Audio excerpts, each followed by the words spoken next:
Welcome to Speak, Think, Serve, the blueprint for growth without burnout. Sharpen your words, strengthen your mind, and serve with intention. All right, Miles, let me hit you with this. If your calendar was a mirror, what would it say about you? Like if someone peeked at your schedule, would they see a leader, a learner, or just a professional firefighter putting out everyone else's emergencies? Ooh, that's a little too real, Imani. I mean, I've definitely had weeks where my calendar looked like a game of Tetris played by someone who's never seen Tetris. But you're right, how we use our time is critically important. James Clear talks about this in Atomic Habits, right? Every action is a vote for the type of person you want to be. Exactly, and it's not just about what you get done, it's about who you're shaping yourself into. I love that idea. It's identity-based time management. Instead of asking, what do I have to do today? You ask, who am I becoming by how I use my day? It's a subtle shift, but it's powerful. It's something we've circled around in past episodes, like when we talked about intentional language and controlling the controllables. This is just the next layer, your actions and your words. Yeah, and there's research to back it up. People who block time for planning are a third more likely to hit their long-term goals. Structure matters, and it's not about being rigid, it's about being intentional. Top performers don't just manage time to get more done, they use it to reinforce the kind of person they want to be. That's the real flex. And it's not just for CEOs or, the calendar elite. I've seen this with new managers, with folks in the field, even with artists. The way you plan your day is the way you live your life. If you want to be someone who leads or creates or just feels less scattered, it starts with those tiny daily choices. It's like your calendar is your character, literally. That's a phrase I want on a mug. Your calendar is your character. I mean, it's true, and it's not about perfection, it's about progress. You don't have to overhaul your life overnight. Just start with one block, one habit, one vote for the person you want to be. Your calendar is a powerful, often underutilized tool. It's the secret of the pros. Agreed. So let's get practical. There's this research from Ron Friedman. He's a psychologist, writes for Harvard Business Review. He says the first 10 to 15 minutes of your morning, that's prime time. Like your brain is basically a fresh canvas, and what you put on it sets the tone for your whole day. Yeah, and he's not just making that up. The data shows that if you spend those first few minutes planning, before you check email, before you let the world in, you actually reduce task anxiety and boost your focus. I had a client, manufacturing firm, super busy environment. We started having him schedule all his key decisions before 10 a.m. Within a month, his decision fatigue was cut in half. He wasn't just reacting all day, he was actually steering the ship. That's so good. And it's not about having some fancy planner or, a color-coded system, though I do love a good highlighter. It's about being proactive.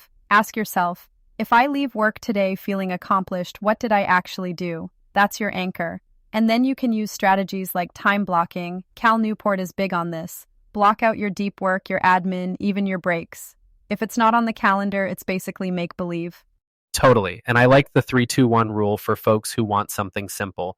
3 key outcomes for the week, 2 deep work blocks per day, 1 planning session every morning. That's it. You don't need a 47-step system, just a rhythm that works for you. And honestly, the people who do this aren't working more. They're just working with more clarity. Like Imani, remember that landscaping crew story? The tech who never writes anything down versus the lead who has her morning map checklist. One's in chaos, one's in control. It's not about doing more, it's about planning better.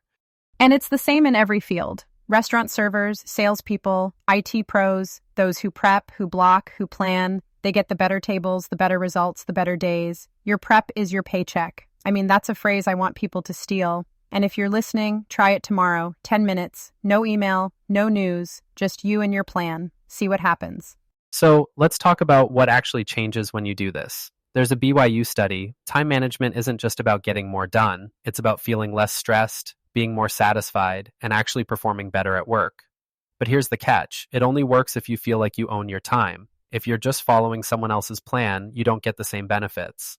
That's huge. It's not just about the checklist, it's about the mindset. You have to feel in control. And there's more. BMC Psychology found that when students managed their time well, they had more self-control, less phone distraction, and were more engaged. It's like the more you plan, the more you actually show up for your own life. And that's true for adults too, not just students. Yeah, and I'll be real, I learned this the hard way. Back in my consulting days, I used to plan my week, but I never tracked where my time actually went.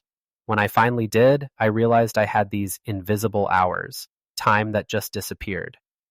Once I started tracking, I felt way more in control. It wasn't about being perfect, it was about being honest with myself.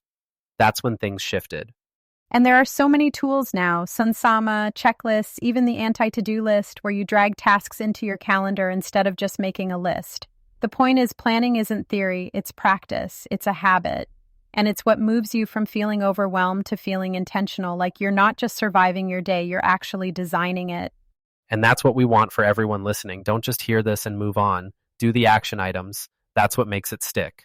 Spend 10 minutes tonight, open your calendar, block time for what matters, leave some margin, and then jump into the community feed. Share your rule. Maybe it's no meetings before 9 or 2 deep work blocks a day. Post it, learn from others, and help someone else get unstuck.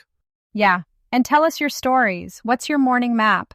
What's your anti-to-do list look like? The community is there to connect and support, not just to lurk. The people who grow the fastest aren't always the loudest. They're the ones who plan forward, who try, who share. So make it practical, make it real, and make it yours. We want you to be the best version of yourself, not just tomorrow, but 5 years from now. All right, Imani, I think that's a wrap for today. Remember, your calendar is your character. Don't be the human post-it note. If it's not on the calendar, it's make-believe. We'll see you next time. Thanks, Miles, and thanks to everyone listening. Go do the thing, then come tell us about it. Until next time, keep building, keep planning, and keep showing up for yourself. You've been listening to Speak, Think, Serve, the blueprint for growth without burnout. Remember, ideas don't change things. Action does.